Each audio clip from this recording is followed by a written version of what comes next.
Satnam, Om Base Soul Family, Namaste, beautiful temple tribe. So wonderful to be here with you. My name's Kwali, Kumara, and I'm joined today with two of my beautiful serpents from my Plumed Serpent Sanctuary of over 20 snakes. I have lovely Naga Naacal here today to share with you some serpent wisdom and to maybe help to alleviate some of the negativity that maybe you feel around snakes. They're very misunderstood creatures, and it's my life's purpose to help to release and remove some of that deep ingrained fear that's in the matrix that beautiful serpents have been really holding for us. Bless them. They've had a really hard time over these years because for many, many moons now, they've been considered to be associated with darkness, with evil, with the devil, with the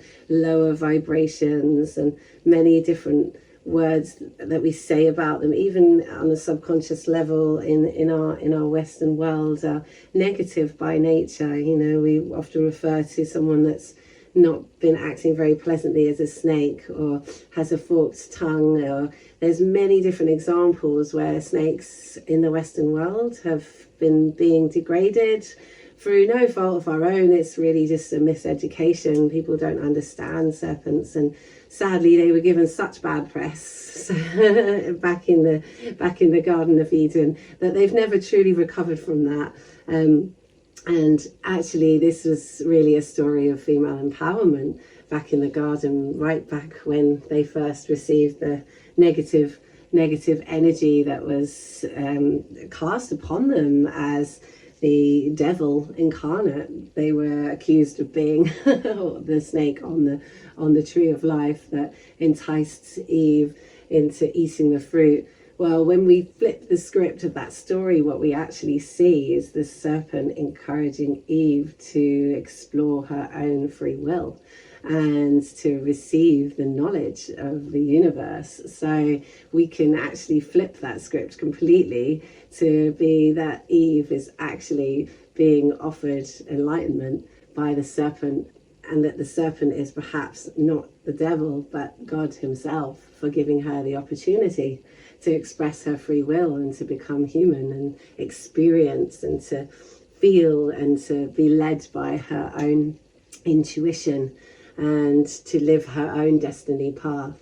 So we can look at that story in a really different way, and we can also look at the energy that surrounds that story of the Adam's first wife, Lilith, who is often depicted in beautiful artists' interpretations with a huge serpent spiraling around her. She's this lovely red-headed woman of passion and nakedness and just female empowerment in all of her glory, with a snake wrapped around her, and she's clearly elated. She doesn't look scared. She doesn't look like the snake's going to eat her. She's actually in communion with the serpent. So this reference of female empowerment and snakes has really carried through from that story, from the Garden of Eden. We have like Lilith as this sort of embodiment of the deeper, sensual, more tantric aspects of the feminine energy, and Eve as the kind of more stereotypical, puritanical energy of the divine feminine. So we have both of these women with the snake approaching them in different ways. Eve is obviously being invited to eat from the tree of knowledge by the serpent, whereas Lilith has already run off into the Garden of Eden and left Adam behind because she just didn't want to be subservient, and is now in full communion with the snake. So it's so open to interpretation, but I love this sort of energy of reclaiming the empowered energy of the divine feminine, which is what this whole Aquarian age is all about now. So we're basically getting into that energy of taking back our serpent wisdom, taking back our serpent power. And many moons ago, and in every single culture where serpents appear, they're always appearing in a majestic form, whether it's because they're being feared or revered. Both aspects, it just shows that there is this very deep quality of majesty going on with the serpent realm, with the serpent kingdom.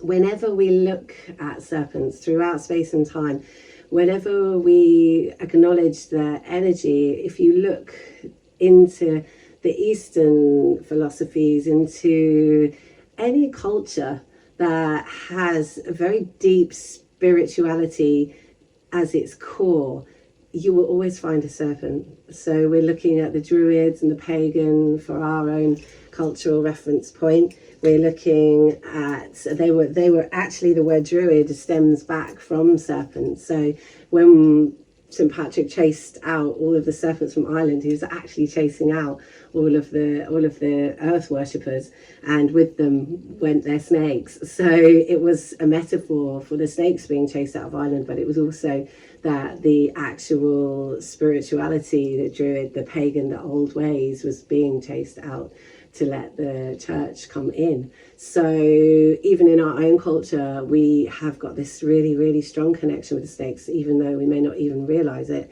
And then when we look at in the East, we're always seeing serpents being held in high esteem. Shiva always is adorned with serpents around his neck.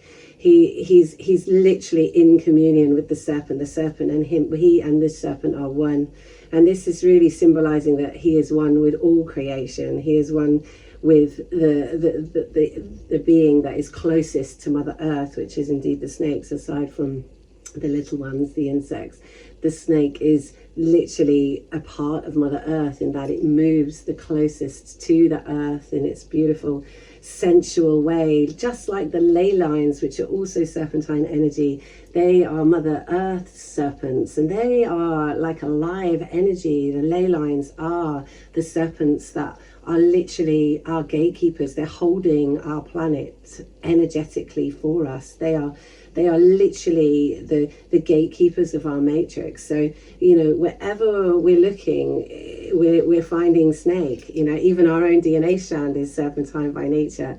And then if you look into the South American cultures, they held snakes in such high esteem. Quetzalcoatl, the plumed serpent, Kukulkan is another word for him. The plumed serpent god, the enlightened one, the one that came to bring the teachings, to bring ascension, to bring wisdom, knowledge to the masses, to upgrade and infiltrate with all of our beautiful technologies that we have today, stem back from that serpentine energy, from that Quetzalcoatl. I mean, we're in what is called the Plumed Serpent returns at the moment. We're in the energy of Quetzalcoatl returning, and what that is that's the enlightenment that we are now all awakening to, because a serpent essentially is a symbol of highest consciousness. It's the symbol of the marriage of the heaven and the earth. So when the serpent gets its wings, like Quetzalcoatl has plumage, that plumage is to connect us to Great Spirit. So it's showing us that this serpent, which comes from Mother Earth, Mother Gaia, has released its wings. So it's gained its wings back, if you like. So if we're all dragon beings, which the Orient will have us believe that, you know, the ascended ones are the dragon masters. Again, another reference to the serpentine energy in the Orient. So these plumed serpents, or dragons, which is what a plumed serpent is basically that symbol of enlightenment as we get our wings. So as our serpent that resides inside of us awakens, it opens, moves through the chakras, piercing through each of our blockages en route, awakening us to our true soul, to our true purpose, to our true destiny. And that awakening process is where we return to our wings, where we get our wings back, where we give our serpent our wings. So that symbol of the plumed serpent, or the caduceus, which is also a symbol of enlightenment, it's the two dancing serpents that spiral around that central column of light. And that caduceus image has always been an image that's been in our culture, and it's even used in medical imagery now in the more 3D world, where we see lots of different medical associations working with this caduceus image, which is really the symbol of healing.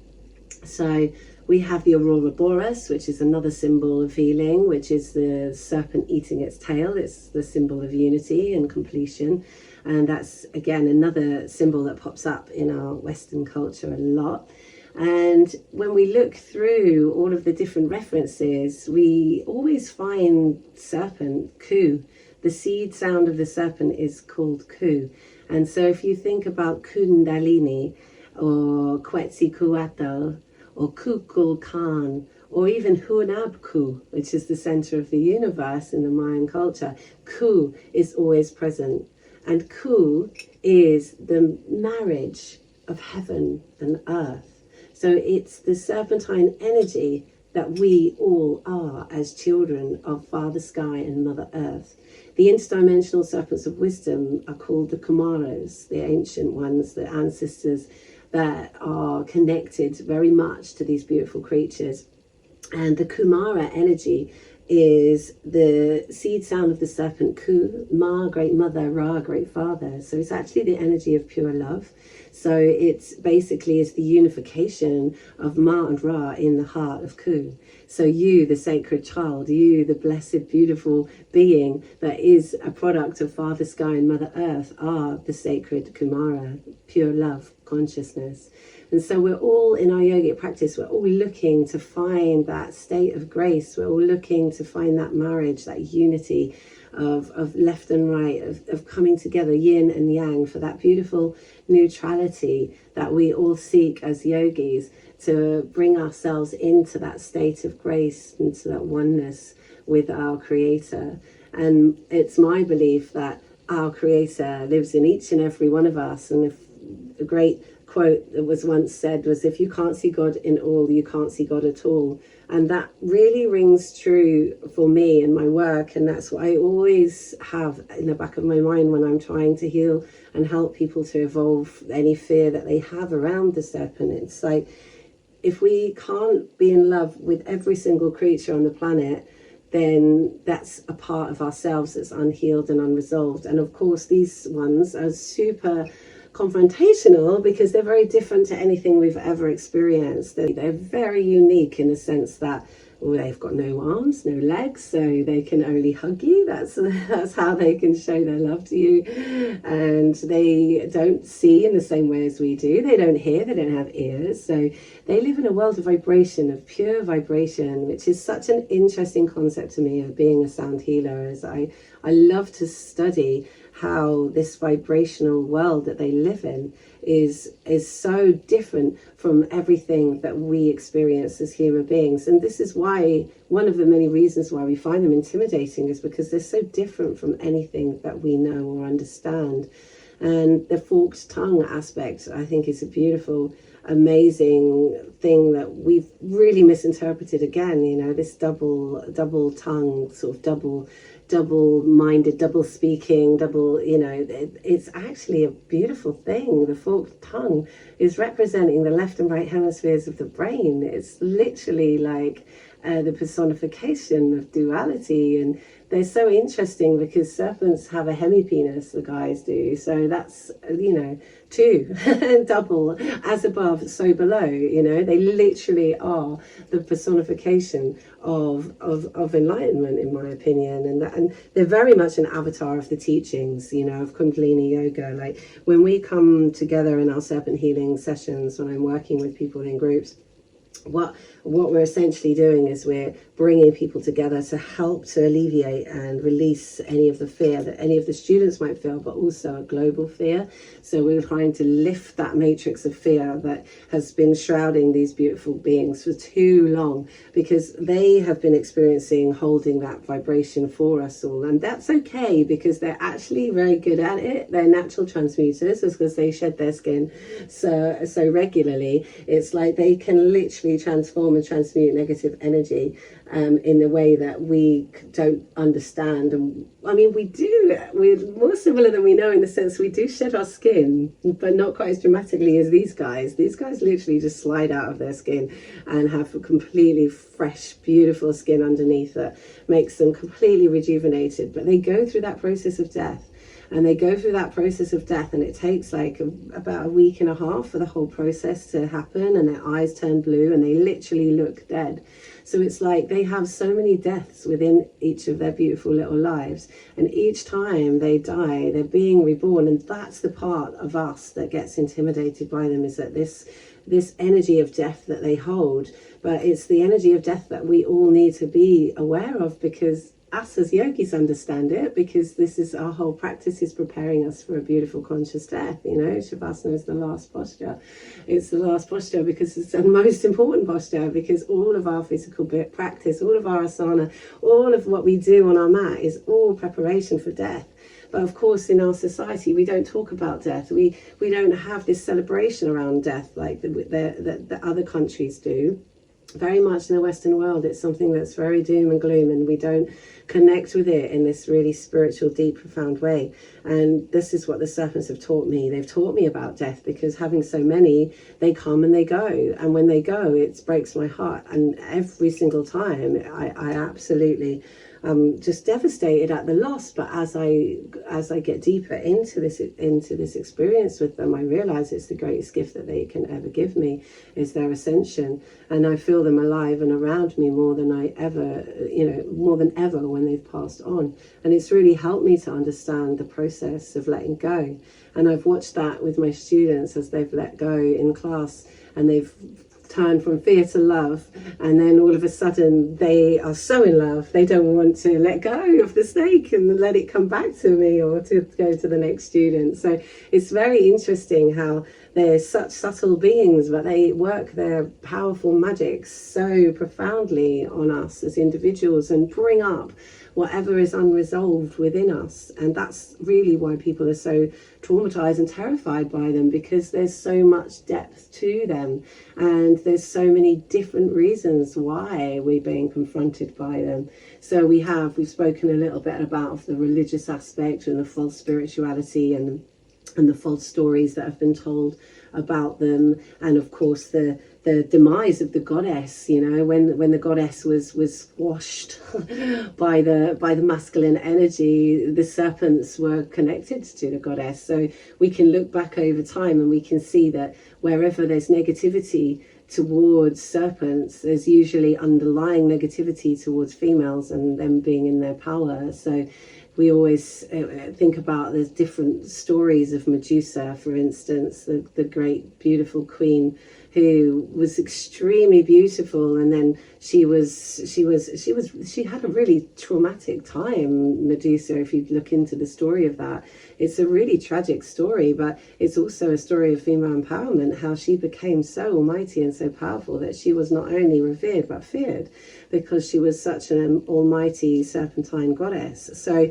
we look at any story and we can dig a bit deeper, and there's usually some real hardcore references to the female energy and to being able to lift that energy up as we lift up the energy of serpents. So we touched on the spirituality, the religious aspects of snakes, and obviously anyone that follows the Bible will just automatically have a very indoctrinated fear and negativity towards them, because, as I said, they're not portrayed in a beautiful way. But when we cross over to the Sikh lineage, for instance, you know, Guru Nanak had referenced them a lot, and you know, there's this beautiful story of the cobra opening its fan to protect one of the gurus sleeping in his cot so that he didn't get the midday sun blaring down on him. You know, we have the start of the universe is sometimes depicted as the beautiful Naga goddess who opens her beautiful womb and outpours a bazillion millions of snakes, and that's how we started. There's the Naga kingdom that exists. If you dig into some of the Hare Krishna stories, they talk about this beautiful ethereal realm of snakes where snakes have emerald third eyes, and it's just this most exquisite imagery of spiritual imagery of snakes being majesty, being royalty, being kings and queens. And So then the other confrontation that they give us is obviously death fear. We've spoken a little bit about that. The reason we're scared of them is because, you know, some of them can kill you in the wild, but it's never out of a malice. A snake will never attack you out of malice. It's only because they're scared, or you've crept up on them, or you're interfering in their energy somewhat. So I've had snakes for so many years now, over 20 years, and every time I've been bitten, I've always known exactly why I've been bitten, and it's always been a textbook error, feeding error, just, you know, or a warning of some kind, you know, that they've actually warned me about someone or something. So they're never going to bite you in the wild just for the hell of it, because they're always on the path of least resistance, because they're yogis essentially. They spend all their day in meditation. That's what people don't understand about snakes. That's why I have so many in my sanctuary, is because people bring them to me and then, you know, they say, oh, it's boring, it doesn't do anything. I'm like, well, it's a snake. That's kind of how it rolls. It just is, you know, like the less movement for a snake, the more content they are, you know. Obviously they're exploring me as their favorite tree at the moment, but in their own environment they are very much in the other world. They meditate for sometimes a week in the same position without moving. So, you know, they're literally so out there that you have to kind of just check that they're still here sometimes, because they don't look like they're in their body, because they're not, in my understanding. They're out there and surfing the Zavuya, so they're surfing the etheric realms, which is just such an amazing concept when you think about a yogi always aware. You know, these guys can't close their eyes, they don't have eyelids, so they're literally in a state of meditation like all the time. So we can learn a lot from snakes, you know, and that's what people don't realize, is they've got so many lessons for us, you know, like the feeding, for instance. They will only eat when they're hungry. They won't eat like us just for the sake of it. That's what we do. You know, we'll eat because we fancy, oh, that's a bit nice, that looks tasty, I'm going to eat that. I'm not really hungry, but I'm going to eat it because it's lovely. They only eat exactly what they need when they need it. And that can be ages. They can fast for ages and ages. Like they can go up to 6 months, sometimes more, fasting. And that's how they approach any type of illness. That's how I know that they're not well, is that they will just stop eating straight away, because they know on a deeper level that they can't digest their food properly. So they won't even eat their food, because they're working on whatever's wrong with them on the internal realm. If they're not hot enough, if they're too cold, they won't eat then, because they know that they can't process and digest their food properly. So they have to have their temperature exactly right. The husbandry has to be so perfectly on it with snakes. They're very delicate, especially in captivity. You have to really know what you're doing, and that sadly is why a lot of people bring them to me, because they haven't done their homework, they haven't really looked into it or researched it properly.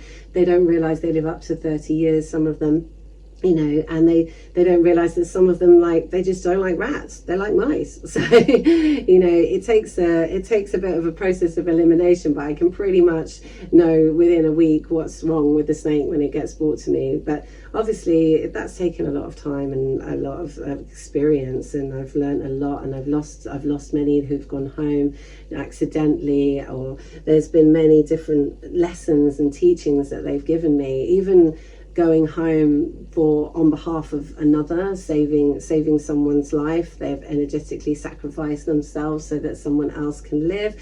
When I've lost dear friends, I've always lost a snake around the same time, so they've gone with my dear friend as a spirit guide, and there's always been a real poignancy and potency to the snake that has chosen to go. So they speak to me in a really, really deep and profound language. It's a psychic language of the soul, and it's just a complete intuitive understanding that we have. And I feel so very honored to be so connected to them in this way, and to be able to share some of the wisdom that they've taught me, because most of the information that we have about snakes, especially in our Western world, is more herpetology information, where we're looking at, you know, people breeding snakes, and there's a whole different kind of attitude towards snakes in this Western world. It's like, if you're not scared of them, which most people are, then you're pretty much into them in the other way, in that you're breeding them, and you know, and I don't breed snakes. If we have a little accident in the sanctuary, it's always, I leave mums, that let the mums to do their natural nature thing, and they always do really well. But I don't breed on purpose because I rescue them, but I like my snakes to live together and cohabit. So we have husbands and wives, and then we have 3 boys that live together, and I have 2 girls that live together. So yeah, and some live on their own because some are just stay-at-home snakes. They just don't really like to interact with people much either. But most of my snakes are really, really happy to interact, and they're really, really friendly, and they will come with me on my serpent healing ceremonies to help people to get over their fear. And I usually will work with pythons, this breed here, because they're such a gentle, placid breed, and for people that are scared, they're very unintimidating. Corn snakes tend to have a different energy. They're more like Svadhisthana, second chakra, wiggly smooth. They've got a lot of movement going on. They're very sort of Shakti based, whereas these guys tend to be much more on the upper triangle, much more meditative and deep, profound energy. The carpet pythons can be a little bit feisty. I've got 2 of those. I've got a huge Burmese python that I rescued from a nightclub, who was really having a terrible time there, but she's having an amazing life now, and she lives with me. She weighs about 9 stone. She's about 13 foot. Kumi, she's a very beautiful, glorious snake. And I've got various other different breeds, and yeah, they've come through from various different sources, and yeah, I can never really turn away a snake that's in distress, especially because I know how to fix them, because I talk snake. So we get back onto the fear aspect. Apologies for dancing around all over the place today, but I've got so much to share with you that I just thought, rather than make a list of and an order, I'm just going to kind of wheel it out, and you'll get what you need. And anything that feels like it resonates, let it stick, and anything that doesn't, then just let it go, because it's just my inspiration to try to expand your awareness of snakes. If you haven't already got a love affair with them, I would like everyone in the world to fall in love with them, because I feel if we all fall in love with the snake, then we'll all fall in love with our own inner snake. And that brings us back to the fear of why people are scared of them. They're scared of their own power. They're scared of waking up to their own abilities, to their own creativities, to their own unique, amazing beingness that they are. And the snake really confronts that in people. It kind of activates that, and it's connected to sexuality. So if you have any issues in your sexuality that are unresolved, it will bring those up straight away. The snake, as you can see, is super phallic, and it's super sensual as well. So not only is it phallic, but it's also a symbol of divine and feminine energy as well, because it's just a beautiful being that connects to Mother Earth, but it has the ability to create these beautiful eggs, which are like the symbol of fertility. They lay their eggs around Easter, so Ishtar, again, another serpent goddess. And you know, the Greek goddess always seen with the holding of the 2 snakes in each hand. Again, the double serpent to symbolize that duality, being that central staff, that Shishumna, that central staff of light, and the 2 snakes, the dancing snakes, the Ida and Pingala, dancing around the enlightened being with the soul nerve completely activated, with all of the chakras spinning beautifully on it. So we've got the sensuality and the sexuality that gets confronted, so it will bring up any issues around that, but it will really help to heal those issues as well. Like, I've worked with many women that have got sexual issues going on, and the serpents just really help them fall in love with their sensuality again, because they're such sensual creatures. It's impossible not to feel sensual by their beautiful, delicate, genteel nature. They're just so delicious in their movement and their energy, and they always know where to heal you. They always know exactly where the problem is. They'll just go straight to it in their healing. I work with slightly different ways. I work with Kundalini Yoga as a technology in the ceremonies to help people release their fear, but I also work with people in a one-to-one level, whether they need to work with Zoom at first so that they can, you know, get used to the idea that they're going to meet a snake and meet one on the cyber realms and then meet one in physical. But then I also do this powerful, really incredible massage with them, which involves the snakes basically being placed upon you as naked as can be, and then working with your energy and working on your physical body to find where those areas of pain and trauma are, and they'll just stop in those areas and they'll just meditate there and they'll just absorb. And what happens is they'll absorb and transmute and transform. And it's sort of kind of like, because they're parasitic by nature, so they're actually pulling the heat out of us in some ways. So when they're sitting on us and they're happy on us because we're like warm, cuddly trees, but they're actually drawing the heat from us. So they're drawing the heat from us, and that's how they work in the healing environment, is that they will draw out the heat, the overactivity, which is usually where the dis-ease in the body is. So very, very clever and very, very deep and powerful they are. And so going back to the reasons why people are scared, because this is the main reason that I wanted to do this talk today, because I really wanted people to feel that they understand where that fear comes from.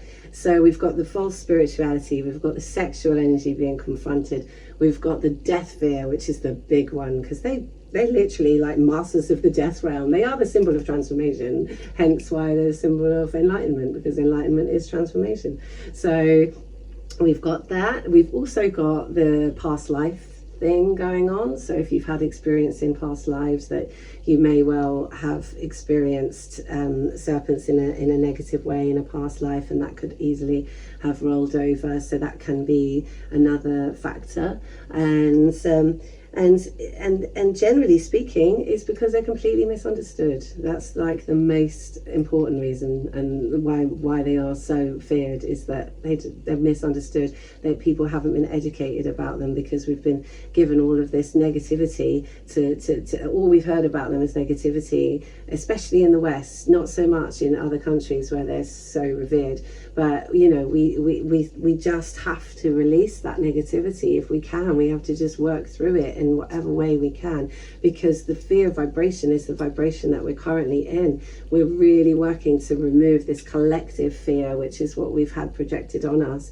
So these snakes, bless them, are working even harder at this time, because they're, as we're clearing our energy from fear, we're actually working with them to clear the energy of fear from the planet. So when I'm meditating with them, or when I'm holding space with them, that's our focus, is that we help to alleviate not just the fear from the karmic debris that these guys have picked up on over the years, but from fear from the whole of the matrix of that which we're experiencing now. So beautiful, amazing creatures of love, light and healing, and I really can't honor them enough, and I'm so grateful to be able to share a little bit of their world with you today, because it really is important that we educate people about snakes, and also that we rescue them. Like we mustn't rush out to the nearest pet shop and buy a snake.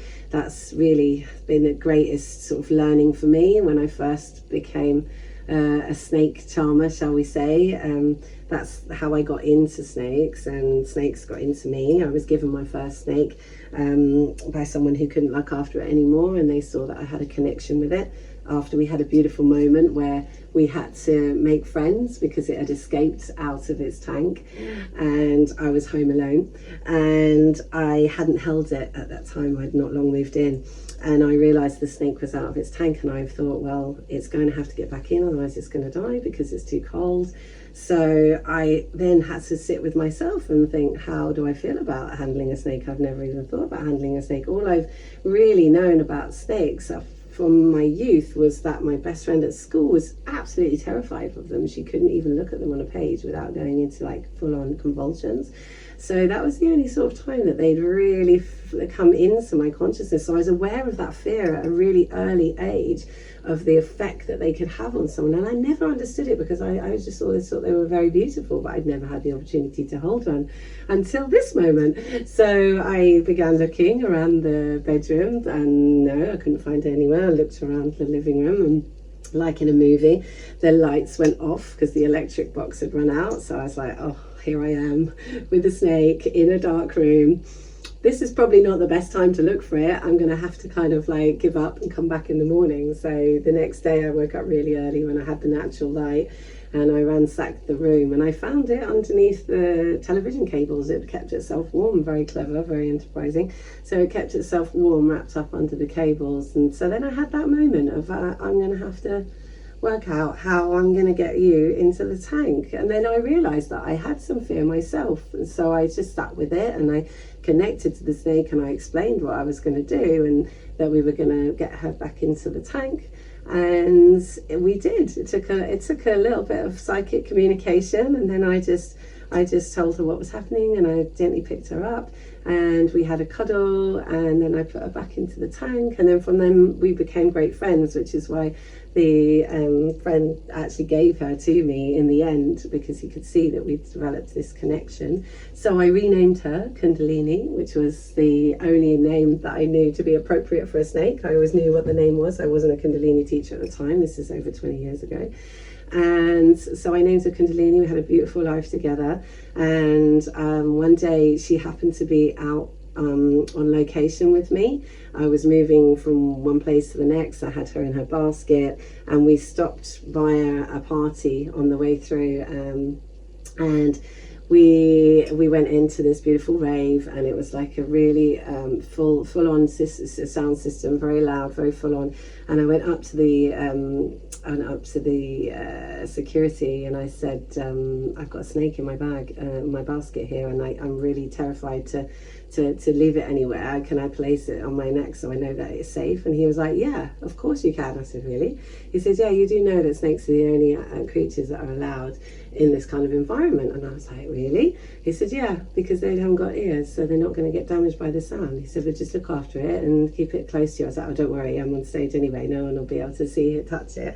So anyway, off I went, did my performance on stage with my snake, because it was the safest place to be on me. And then all of a sudden I realized how powerful that this snake had become by literally being on the visuals in front of thousands of people while we were dancing and doing our thing.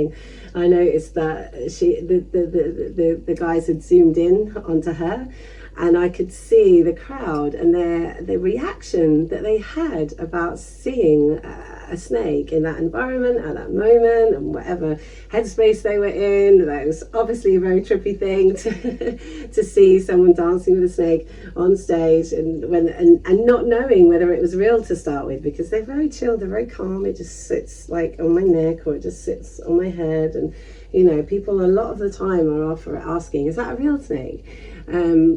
Because they're just so otherworldly and so gentle and so still and so calm. So yeah, so that's how we became we became one in the dancing performance world, and we worked together, and I created an act. It was kind of like a galactic Medusa act, which was really to inspire people not to be scared. So I would show my snake's softness and sweetness through my performance, and that by the end of my acts I had snakes all over me in my hair, and I was just literally covered in snakes, and then one by one they came out of the bag. So it was kind of like a build up to the finale, which was just literally being adorned in snakes, but showing the viewer, showing the audience just how gentle and delicate they were. And I just realized that just even through performance art, I was able to impact so many people, because so many people would say, oh, I was scared of snakes and I saw your act. So I was like, wow, I'm not scared of snakes anymore. Can I hold one? So I realized then that what I was actually doing with serpent healing, and that was where the passion was for me, is to the performance of working with them in a performance environment, was actually getting people to see them in a different context, to see them in a different light, and to fall in love with them as much as I did. And then when my guru, when I first found the teachings, and I found the teachings because when my first Kundalini passed away, I decided to dedicate her life. I decided to dedicate my life to hers, and I said that I would do something that I would never forget her, and I took up Kundalini Yoga in honor of her passing. And that's how I became a Kundalini teacher, because my path led me from that first commitment to my snake that passed, to actually where I am now, which is teaching the serpent wisdom, and you know, having taught it for over a decade, and absolutely, you know, feeling so grateful, because if it hadn't been for my snake, I would never have found the teachings. So the teachings are, you know, the intrinsic link is there between the teachings and for the embodiment of these beautiful creatures. So from the performance world, I moved into the yoga world, and I was still performing when I was on my teacher's training. And my teacher, Shiv Charan Singh, said, you know, I'd really love to see, you know, you coming out of the clubs, you know, with the snakes. I know you love it, but I'm sure there's much more of a high vibration place for them to be. And so I was like, no, they love it. It's like being in the forest. It's like being in a jungle, busy. And I'm getting so many people over their fears. And he said, well, how about we give you special permission and you do what you do, but in the Kundalini Yoga context, which was a big deal, to be honest, at the time, because Kundalini Yoga's, you know, it's very, very specific, and it doesn't allow for much scope of anything new coming into the teachings and the technology, because they're already very complete in their wholeness of what they are. They're very, very accurate and meticulous and detailed, to the point of there's not very many extra adornments we can bring to the teachings. They are fixed, because we know they work, and that's the tradition, and that's the lineage. So yeah, to be able to actually create and devise a course where I can actually work with the Kundalini Yoga teachings in the sacred environment, so that my snakes could then be helping people get over their fear, but in the sacred environment, as opposed to a big hot sweaty dance floor, which they're not opposed to. But what started to happen is that people saw my work, and they were then getting inspired by my work, but it meant that they were kind of rushing out to get snakes and dance with snakes, buying them from pet stores, and, you know, and just using the snakes to kind of get more fee, like to up their kind of game of performance art. So which, you know, is a natural thing. And obviously, you know, I then had to check in with myself as to how I felt about that. And I didn't really want to be inspiring people to rush to the nearest pet store and buy a snake when mine were on rescues, and people just never bothered to find out the full story with why I have so many snakes. So, you know, it's only really with people, I'm not judging people for doing that, but it just didn't sit right with me. And I just felt like I needed to kind of step back from performing with them, so that people didn't get the wrong idea, because I always want people to get the right idea about snakes, and to, you know, to really understand them on a deeper level. And then working with them in the yoga environment, thanks to Shiv Charan Singh, it gave me that kind of internal permission that I probably wouldn't have given myself. Like, I got it from you know, my teacher, who believed in my work, and he could see that I had this great passion to help people to get over their fear, and even said, I can't give up the clubs, I can't give up dancing, because I have to get people over their fear. And he said, fine. He said, bring it into the teachings. You can get them over their fear in this environment as well. And I was like, oh, that's amazing. So that's what I did, and that's how Serpent Healing was born. And now, obviously, we don't have so many ceremonies because we've been in lockdown, but we will be back in business again. And it's great for the snakes, because they get to come out and meet lovely people and have, you know, beautiful interactions. And, you know, not all of them will come out all of the time. I always check in with who wants to come and be sociable, because sometimes they're just not that sociable.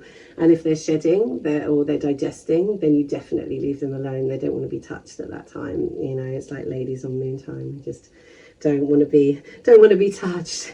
So yeah, so when they're doing any of those kind of like operations in snaky world, then they get left alone. And then when they feel ready to come out and socialize, like these are both quite newly shed, you can see their skin is super shiny, and they're really happy to be hanging out with us.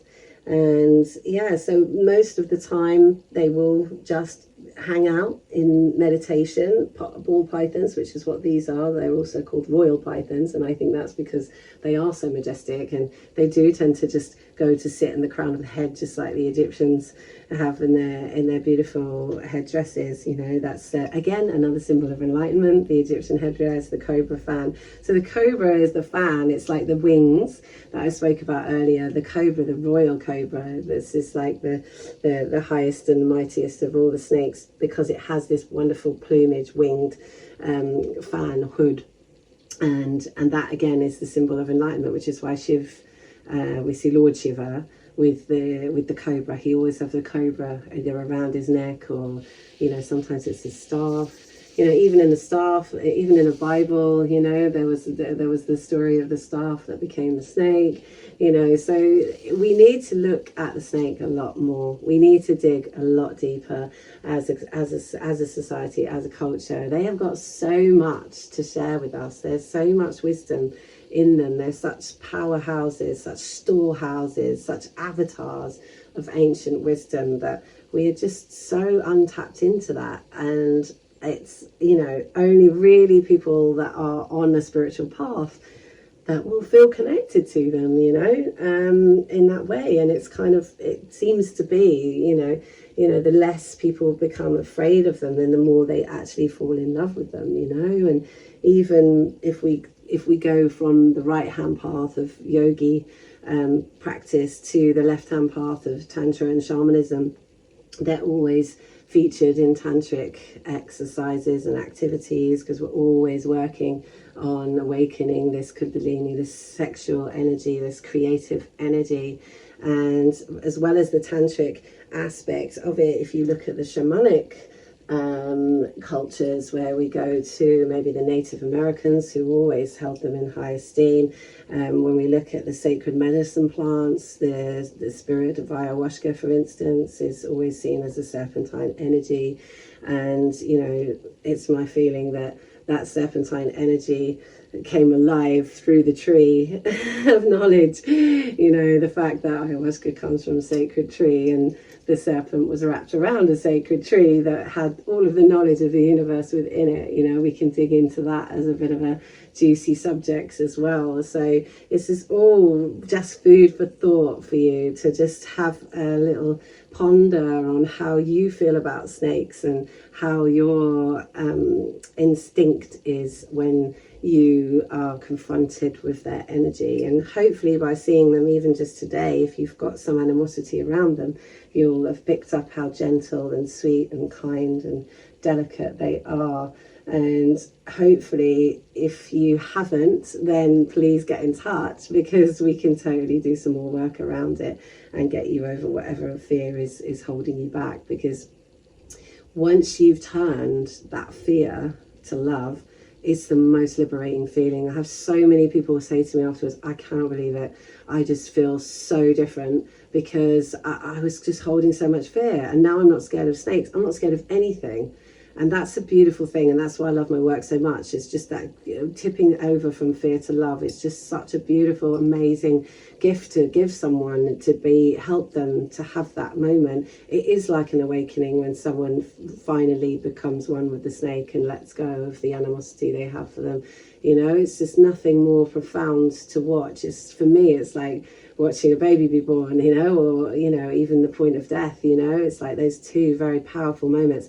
It's the same with the snakes. When you see a snake work its magic on someone that is totally terrified, and we can get them from that place of absolute fear, where they're climbing up the walls literally at the thought of me coming into the car park, never mind into their house. You know, I've had these experiences with people where it's taken like maybe 3 hours, but we've got there in the end, you know. But, you know, some people are so traumatized by them, you know. And then the next thing, you know, I'm getting beautiful letters saying like, oh, thank you, I've been able to travel the world now. I couldn't travel before because I was so scared of snakes. And, you know, so it is really just a matter of being introduced in a calm and sacred way.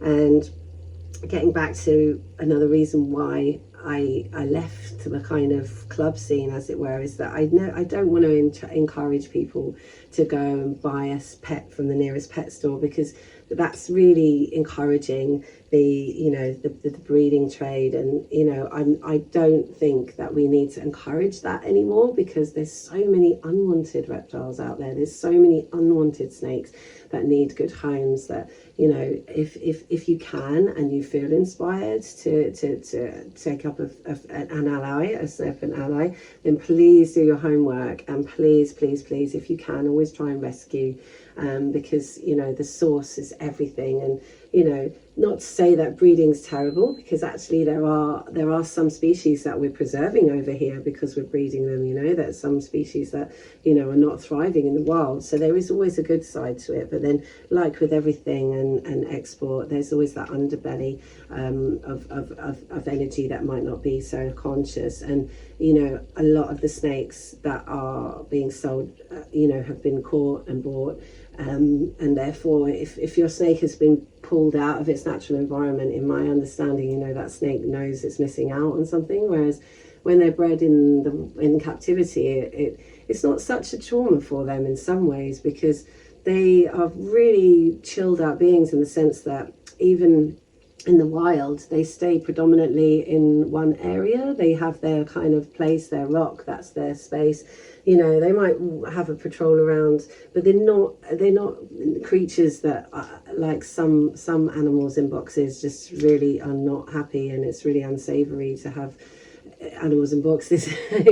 So with snakes, it's kind of different, because as long as their needs are met, they actually like to feel really contained. They actually like to feel really held. They need a hide in their box where they can literally squash themselves into the teeniest, tiniest little ball that they can make themselves into. And that's them feeling cozy, like if they travel, for instance, they have their hot water balls, and they have their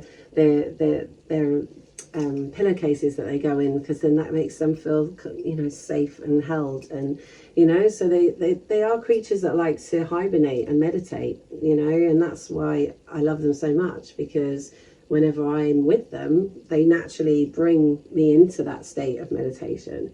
So, and they always bring up what needs to come up. They always bring up what needs to be healed. And I'll find myself sitting in meditation, and then they'll start to manipulate my thoughts and take me into different areas where I'm learning and growing.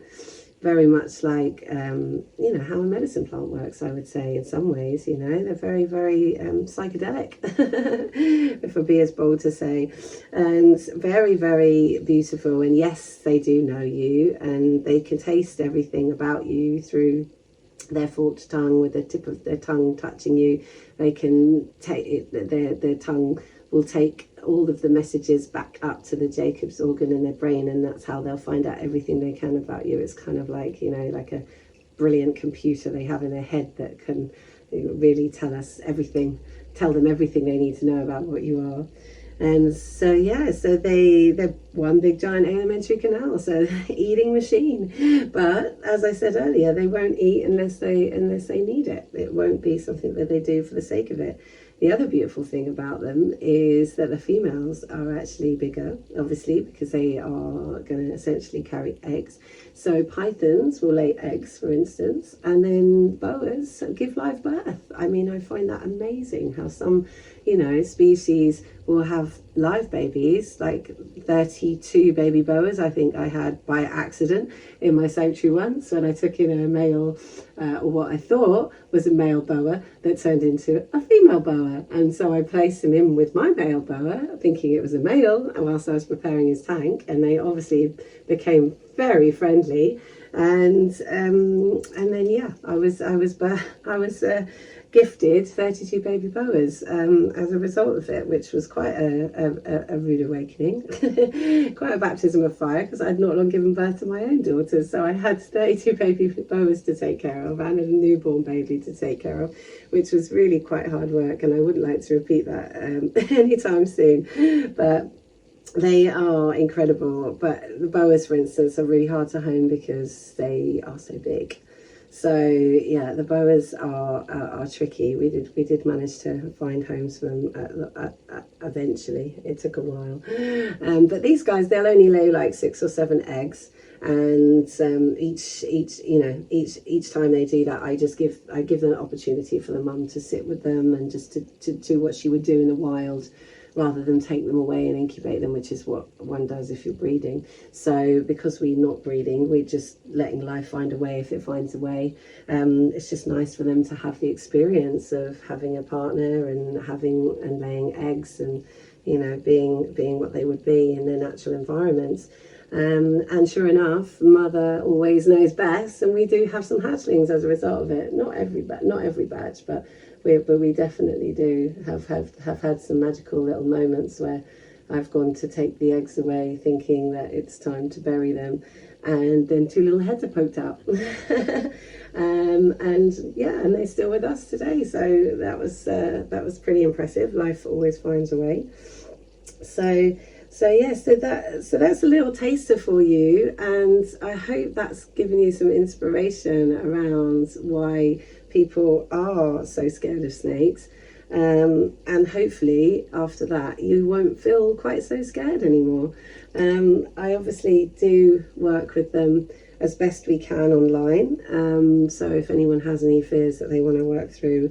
The other thing as well is it doesn't have to be a fear of the snake. You can actually be fearing anything, and we can work with the snake as the symbol of that transformation of that fear. So often people come to my workshop, they're not scared of snakes, they're scared of spiders or fish or something else, but because we go so into the depths of what the fear is, why it is affecting you in that way, they find that the snake actually helps them to transmute and transform that energy. And I will always, after workshops, give the students the shed that I've had collected over that last month or two of some of the snakes that are present, so that they can go away with the snake skin and do their rituals and give back to Mother Earth and work with the snake skin as a symbol of that transformation of that which they're letting go of. So it's a really powerful ritual to do if you know anyone with snakes, or to get some snake skin and to really go into what it is you want to let go,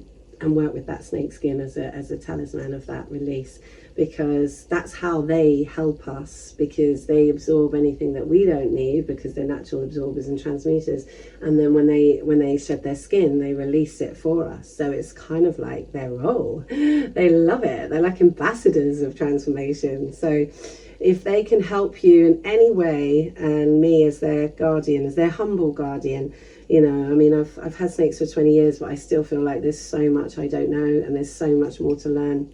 They're so fascinating. Even for me, I never cease to be amazed at what they are and what they do and how they work, and just their pure majesty. If you wanted to read some books that are really interesting about serpents, then my recommendation would be Mark Amaru's Return of the Serpents of Wisdom, as that has such an in-depth, intricate download about snakes throughout history and how they relate to spirituality.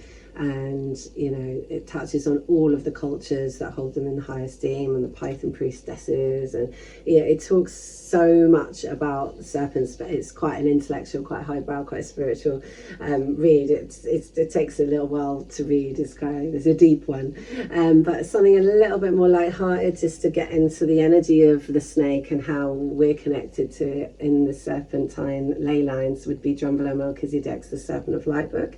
That's an amazing book about the movement of the Kundalini energy and the serpent energy, how it moved, how it's moved in our lifetime. So it sits now in the Andes, which is why the South American culture is like blossoming and blooming. It moved from the Orient over to the Andes. So it's really fascinating stuff, and obviously Drumvelow's an incredible author and writer anyway, so I'm sure you'll enjoy that one. And there's another lady who's just recently brought out a book called Snake, just purely called Snake, and she's like a snake whisperer, which is really incredible, because she's not just a snake whisperer, she whispers to all different animals, and she's written a really beautiful book about snakes and all the different kind of aspects that the other spiritual books don't talk about, maybe like the husbandry a little bit more, and and her journey. And hopefully I will be following in her footsteps and writing my book very soon as well,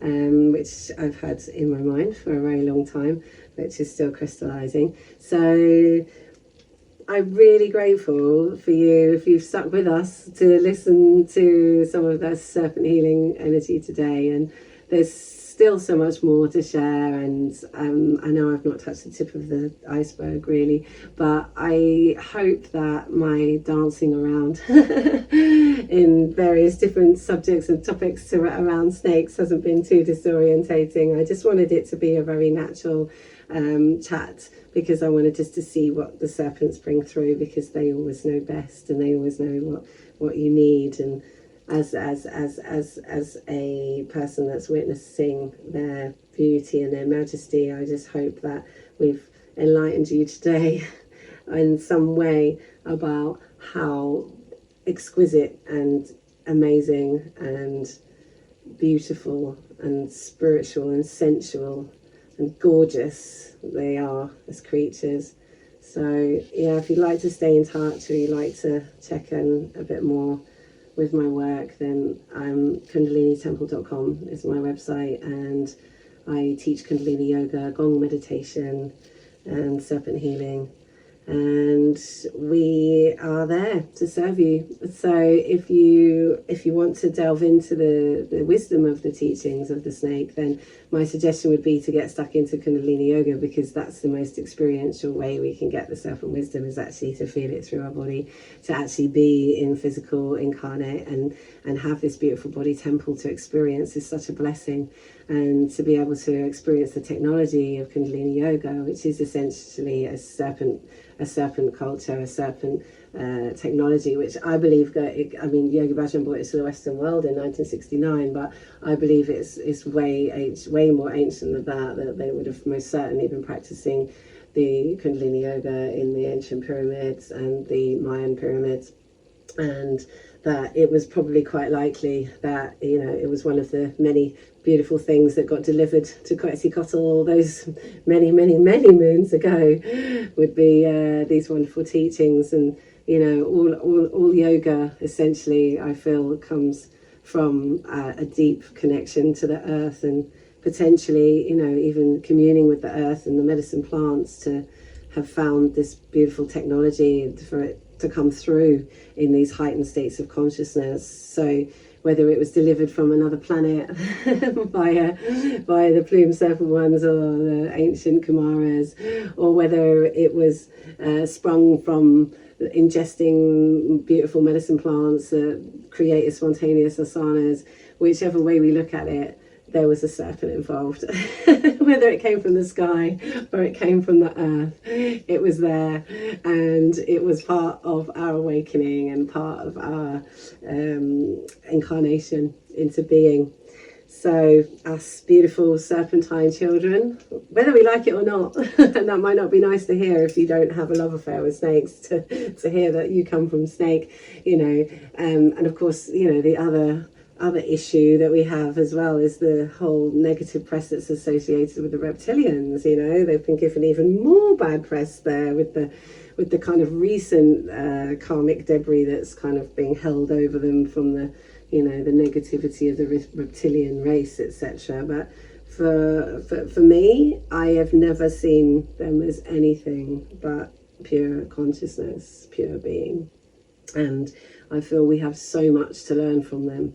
And if we can do our little bit to help raise our vibration energetically, even just by connecting with them today, if your attitude has changed, you've helped to lift some of the negative karma from the planet. Because if we can just get everyone to release their fear of the snake, or fear of anything, then we'll be well on our way to unity, creating harmony. We're getting there. The awakening's happening, whether we know it or not, whether we like it or not. Most of us know it, and most of us love it, but it is happening. And we are together. We are one tribe. We are creating unity, and we are creating community and harmony through that unity. And we're falling in love with all beings throughout space and time, You know, no one left behind is the motto, right? We all have to go together to the next beautiful destination and to fly that wonderful spaceship to wherever our next beautiful location may be. So as we together work in unity consciousness to lift each other up, I was sending out a prayer that we can lift up these beautiful creatures and all God's creatures, all the creatures that are traumatized on this planet, just like we're helping women and children that have been victims of serious, horrendous abuse with the Yoga Stops Traffic charity.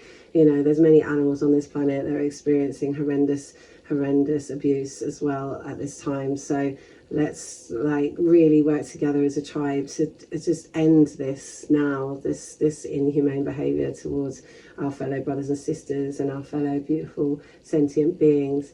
And as the best thing that we can do for our planet is just to love everyone and everything, and just to really work on ourselves so that we become the best version of ourselves, and we release the baggage, we release the fear, we let ourselves rebirth into that higher state of consciousness where all of the lower vibrations just are not attached to us anymore, and we just become beautiful beings of light and love and serve our beautiful brothers and sisters, to bring them up to the highest state possible, to look after all of our beautiful creatures, look after God's creatures, gods and goddess creatures, whatever you believe that higher power to be. You know, the Native Americans and Indians left us the 10 Commandments, which was so potent. Treat the earth and all that dwell thereon with respect. Remain close to the Great Spirit. Show great respect for your fellow beings. Dedicate a share of your efforts to the greater good. Be truthful and honest at all times. Take full responsibility for your actions. You know, just to name but a few of their amazing commandments. You know, we need to really check in with them again, because they pretty much say it all. So yeah, on that note, I leave you, and I am so blessed and grateful to have shared that time with you. Thank you so much for listening. Thank you so much for being a part of this beautiful journey to help these snakes to rise up and claim their thrones on their beautiful world stage, where they really deserve this, you know, new eyes being cast upon them, and this really majestic attitude given to them, as opposed to the opposite of what they've been going through up to thus far. So we're flipping the script for all snakes everywhere, and I'm so grateful to you for listening. Thank you so much, and please keep in touch. KundaliniTemple.com. I look forward to sharing more serpent magic with you. Thank you for everything. Thank you for this amazing festival. God bless you. Satnam. Namaste.